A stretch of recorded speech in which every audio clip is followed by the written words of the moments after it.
Hello दोस्तों, कैसे हैं आप लोग। एक बार जल्दी से आ जाइए, जुड़ जाइए। बहुत बड़ी अपडेट आप सभी लोगों के लिए आ रही है। ऐसे हमारे जितने भी छोटे भाई बहन हैं जो आरपीएफ के वैकेंसी के आने का बहुत बेसब्री से इंतजार कर रहे थे, फाइनली उनके लिए एक अपडेट आ रहा है कि आप लोगों का एग्जामिनेशन कब आएगा या कब नोटिफिकेशन आएगा, कब आपका एग्जाम होगा, और आप लोग को सारी चीजें यहां पर समझने को जानने को मिल जाएंगी। अगर हम लोग यहां पर देखें तो RPF recruitment to be held annually by SSC, union railway minister Ashwini वैष्णव।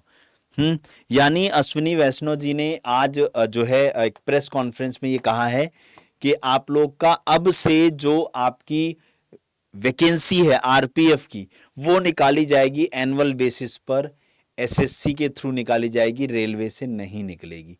ठीक है ना। यहां पर देखो साफ साफ इन्होंने बोला है, union railway minister Ashwini Vaishnav has announce that recruitment for the railway protection force यानी RPF will now be conducted annually by the staff selection commission SSC. The minister also unveiled several initiatives aimed at upgrading the force with modern technology. उन्होंने बहुत सारी चीज़ों के ऊपर दिया है, क्योंकि आज आपको पता है कि 41st राइजिंग डे था आरपीएफ का तो गुजरात के अंदर, तो वहाँ पर जब वो उपस्थित थे तब उन्होंने ये अनाउंसमेंट किया है। अब इस अनाउंसमेंट के बाद आपको आपके मन में एक सवाल उठ रहा होगा कि सर अगर एसएससी कंडक्ट कराएगी, और कब से कराएगी, 2025 से ही।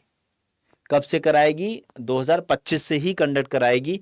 ये बात भी यहां पर बोला गया है। ठीक है। अब यहां पर अगर हम लोग बात करें तो मैं आप लोग को इस पूरे वाक्य की समरी दे दूं तो देखो इन्होंने साफ साफ बोला है कि आप लोग का जो एग्जाम है एसएससी कराएगी 2025 से, यानी इसी साल से।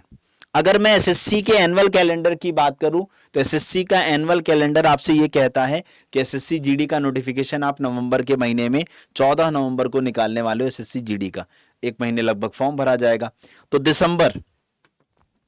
दिसंबर बचा हुआ है। तो इसके लिए आपको क्या करना पड़ेगा, आपको नोटिफिकेशन निकालना पड़ेगा। तो नोटिफिकेशन आने के चांसेस नवंबर या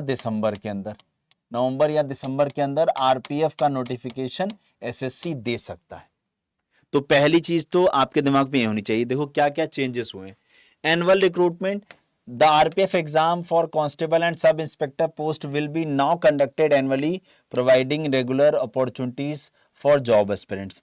कंडक्टिंग बॉडी कौन हो गया, SSC will take over the entire recruitment process including the application and the examination stage for both RPF constable and SI. Online application, candidate will need to apply for the RPF exam through the official SSC website, जो कि आपकी क्या है, ssc.gov.in। तो कुल मिला के अगर आप देखो तो आज की इन सारी चीज़ों से एक बात पता चली है कि आरपीएफ के नोटिफिकेशन को इस वजह से भी एसएससी को दिया गया है क्योंकि रेलवे यानी आरआरबी के पास जो वैकेंसीज हैं, चाहे हम एनटीपीसी की बात करें, चाहे ग्रुप डी की बात करें, चाहे एलपी, चाहे टेक्नीशियन, तो इन सब में बहुत सारा क्राउड है। अभी इतना क्राउड एसएससी के एग्जाम्स में नहीं है, तो इन्हें ये लगा कि अगर हम इस क्राउड को मैनेज करना चाहते हैं तो क्यों ना हम एसएससी से इसका एग्जाम कंडक्ट करा दें। और जब हम एसएससी से इसका एग्जाम कंडक्ट कराएंगे तो हमारे ऊपर थोड़ा सा वर्कलोड कम होगा और हम स्मूथली जो एनुअल कैलेंडर को फॉलो करने की बात करते हैं शायद हम उसको अच्छे से कर पाए। इसीलिए आरपीएफ की वैकेंसी पिछली बार भी रेलवे के एनुअल कैलेंडर में शामिल नहीं थी, वो अलग से निकाली गई थी।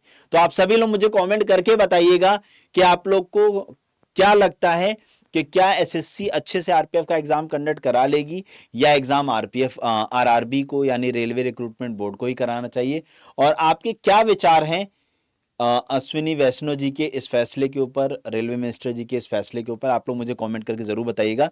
एक चीज मैं यहां पर ऐड करना चाहूंगा कि ऐसा करने के पीछे एक रीजन और भी है कि प्रोसेस को वो फास्ट करना चाह रहे हैं। दूसरी चीज, बहुत ज़्यादा रिक्वायरमेंट है आरपीएफ कांस्टेबल और एसआई की। रीज़न क्योंकि डे पर डे हम ट्रेनें बढ़ा रहे हैं, स्पेशल ट्रेनें बढ़ा रहे हैं। फेस्टिवल्स के समय हम बहुत सारी स्पेशल ट्रेनें चलाते हैं जो एक एक महीना चलती हैं, तो उन सब में भी तो सिक्योरिटी चाहिए ना। तो सिक्योरिटी लूप्स बहुत ज़्यादा हो रहे हैं, इस वजह से ज़रूरत है कि जल्दी से जल्दी वैकेंसी आए और जल्दी से जल्दी उसकी ज्वाइनिंग हो। ठीक है, thank you so much, bye bye, take care. Offline comment करके जरूर बताइएगा अपने विचार जो मैंने सवाल पूछे हैं, और चैनल को सब्सक्राइब कर लीजिएगा ताकि आपको बराबर ऐसी अपडेट्स मिलती रहे। Thank you.